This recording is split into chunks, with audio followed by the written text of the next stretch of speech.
If we've learned anything about celebrated trials over the years, it's that what's most compelling may not be happening right in front of us, but the cat and mouse game behind the scenes. The Legal's Gina Passarella explains.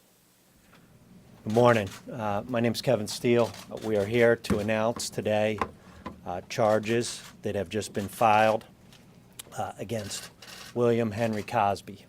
People who are charged with crimes have a right to remain silent, and they don't have an obligation to prove up their innocence. It's the people who are... While it is too early to tell who has the upper hand in the Bill Cosby criminal matter, one question being asked is, who really wants this trial?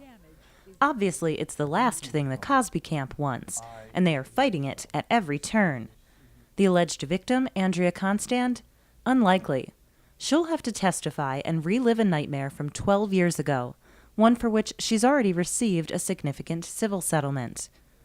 And although the state appears confident, they are prosecuting an old man for an old crime.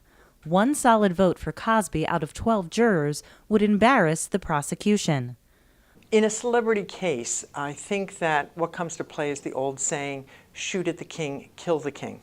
And what we mean by that is if you're going to bring the charges, you have to win.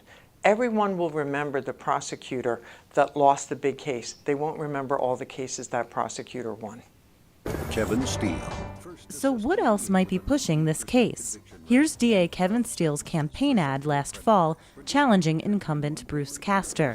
For Bruce Castor, a former DA who refused to prosecute Bill Cosby. Castor said, "We don't charge people for making a mistake or doing something foolish." Well, I think it's clear that the reason we're here now is based on the political debate between Castor and Steele. And if Cosby loses and he's convicted, then it'll look like Castor should have prosecuted back then. If Cosby wins the trial, then it'll look like he made the right decision. But prosecutors are betting on two key pieces of evidence. Cosby's admission from a now unsealed civil deposition that he got prescription drugs to give to women in order to have sex with them.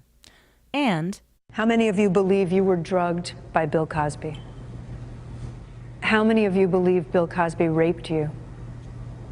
If a number of those women are permitted to testify during the trial as evidence of similar conduct, so there's absence of mistake, or this is the kind of MO, the method of operation for this particular criminal behavior, that will really be very influential. This is a three-legged stool. You've got the testimony of the victim, you've got the testimony of the other women, and you've got the testimony of Cosby himself at the deposition. Which puts the prosecution on solid footing moving forward, with a word of caution. I like Kevin Steele, however, it's hard to argue that politics didn't take a role in this, and so I think the judge would be hard-pressed to deny the defense the opportunity to raise that defense.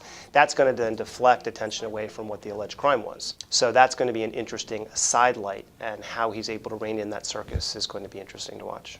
But one thing is clear, it's keeping all eyes on Montgomery County as the nation awaits the outcome of this next chapter in Cosby's legacy. For the American Law Journal, I'm Gina Passarella.